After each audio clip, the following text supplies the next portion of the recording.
হযরত আনাস রাদিয়াল্লাহু তাআলা আনহু হতে বর্ণিত হাদিস, কোন মানুষ যদি দুনিয়াতে এমন কোন জায়গায় কোন আমল করে, এমন কোন পাথরের মধ্যে আমল করে যেই পাথরের কোন জানালা নাই, কোন দরজা নাই, একেবারে আটকানো, ওই পাথরের মধ্যেও কোন মানুষের যদি কোন আমল থাকে, কিয়ামতের দিন সেই আমল হাজির করবে কে?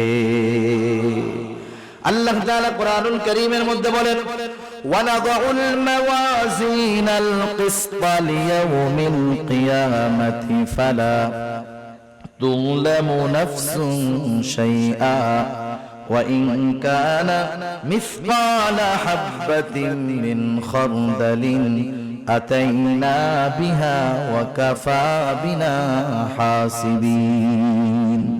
আল্লাহ তাআলা বলেন, আমি কিয়ামতের দিন ইনসাফের বিচারালয় কায়েম করব।